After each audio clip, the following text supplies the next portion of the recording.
Most conversations hover around this concept of survival. So it's often just about surviving, getting by, coping, managing.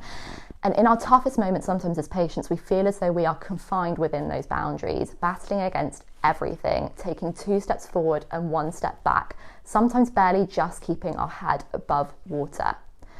Some of the challenges specifically that MEN1 patients share with me are things like the overwhelming isolation that an MEN1 diagnosis can leave you in, feeling as though you've got to go to Google or to the internet to actually find any information whatsoever.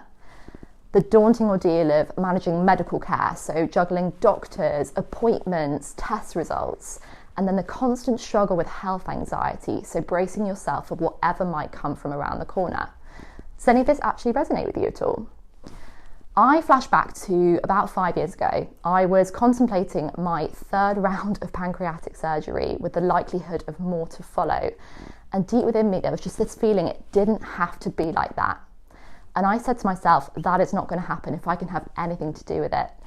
Thankfully, that very stubborn part of me was right, and that the surgery has not yet had to materialise. However, finding the path here, I'm not going to lie to you, hasn't been easy. And this is something that you might be feeling as well. So beyond the individual challenges I mentioned before, there are sometimes some communal aspects that feel just as daunting, such as engaging in patient communities filled with negative dialogues that lack positivity, or perhaps exploring holistic health avenues without actually finding anyone who can relate it back to MEN1. I have sifted through what works, gathering the most successful strategies, valuable information and expert guidance to present you with a 3-stage framework to elevate you closer to thriving. And for those who feel they're already there, anticipate even more enriching insights. Now, on to the significant pitfalls that obstruct our path to thriving with MEN1. The first huge mistake I see is the waiting game. Waiting for something outside of you to change, hoping that somehow it will alter how you feel inside. Whether it's longing for rare diseases to become a government focus finally, or wishing for your medical team to prioritise your case and give it the attention it deserves, or perhaps hoping in friends and family would just know what to say and how to support us without having to say it.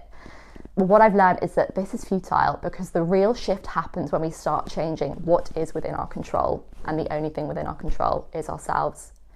The second mistake I see is diving headfirst into the realm of diet, lifestyle and environmental changes without first addressing the internal situation here. From my journey, I have learned that no amount of organic food, no amount of stress-free living or essential oil diffusing will have a lasting impact on my health if my emotional foundation is unsettled. Wellness and health truly starts from your mind and from your heart. And then from then, it's much easier, much more successful to extend your efforts outwards. The third common mistake I see is hunting for concrete evidence before making a move, or constantly seeking external validations for the decisions we want to make. Our kind of inward protective mechanism is constantly second guessing our choices, especially concerning our health, where there is just a deluge of information and the allure of the trendy cure-all narratives are abounding. Embracing change and progress in MEN1 requires an open-minded thinking, looking at all possibilities and deciding what aligns with our values, trusting ourselves to make empowering decisions, not hoping someone else will do that for us.